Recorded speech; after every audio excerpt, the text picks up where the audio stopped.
You know, for as long as most of us can remember, our entire financial lives have revolved around this one single number, your FICO score. It's the bedrock, right? The ultimate gatekeeper for getting a mortgage, a car loan, pretty much anything important. But here's the thing. What if that bedrock is quietly starting to crumble? What if that number, the one we've all been taught to trust, has developed a massive blind spot? It turns out the biggest new risk to our financial system isn't what you think it is. See, in the past, the system was built to worry about the big, obvious disasters. A mortgage default, a business going bankrupt. Total wipeouts. But today, the risk looks completely different. It's more like 1,000 paper cuts. Dozens of tiny, almost invisible defaults that just slowly bleed a person's finances dry. And this isn't just some minor issue we're talking about. This new kind of risk is creating a fundamental crack in the very system we've all been taught to rely on. The real threat isn't coming from some splashy headline or a big corporate meltdown. Nope.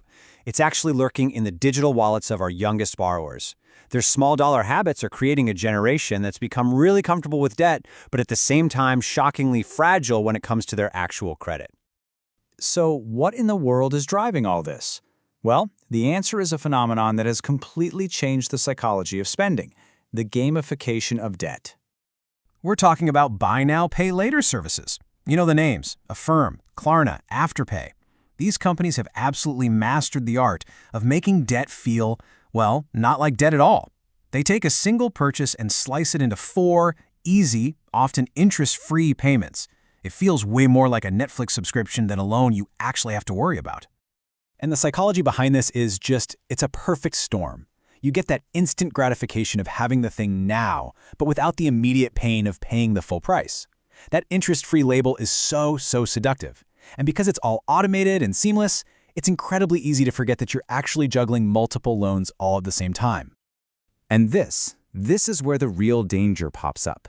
Because this new form of microdebt operates almost completely in the FICO blind spot. So let's imagine a loan applicant. On paper, they look perfect. They've got a 750 FICO score. To a traditional lender, this person is a model borrower, an absolute safe bet.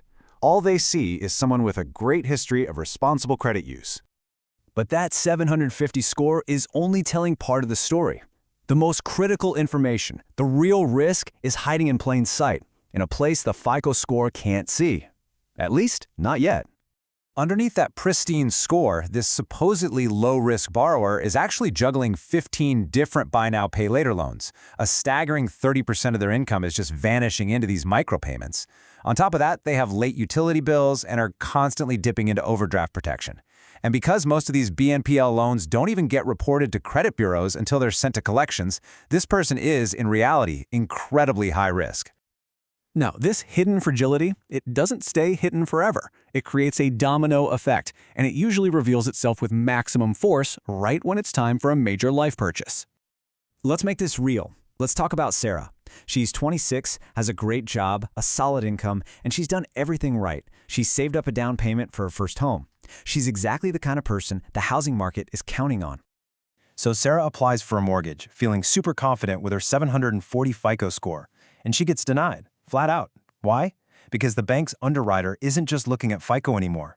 They're using new data analytics that literally dig into our bank transactions.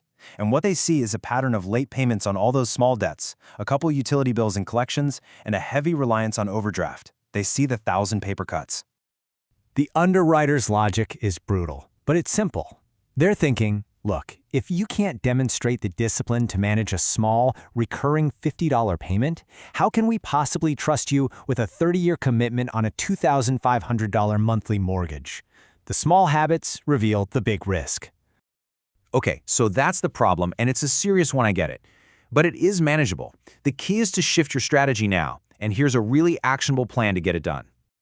The whole plan really boils down to 2 core steps. First, you have to find and eliminate your shadow debt. And second, and this is probably the most important part, you have to fundamentally shift your mindset about how you even approach credit in the first place. Let's start with the practical stuff. First, prioritize paying off any late utility or phone bills. Those go to collections fast and are a huge red flag for lenders. Next, start treating every single one of those buy now, pay later payments with the seriousness of a mortgage payment.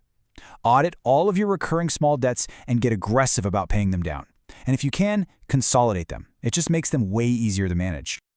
All of this feeds into the bigger mindset shift. You have to move away from debt tolerance, this new normal where we're comfortable juggling dozens of small payments. The goal now is credit resilience. And that's not just about having a good score. It's about building a financial profile that is so strong and disciplined that you have the undeniable power to secure those huge, life-changing loans when you need them and on the best possible terms. So look, the FICO score as we know it isn't dead, not by a long shot, but it is evolving. Lenders are getting smarter and they're looking deeper. The system just isn't going to forgive sloppiness anymore, no matter how small the debt is. So the real question you have to ask yourself is your financial strategy evolving with it?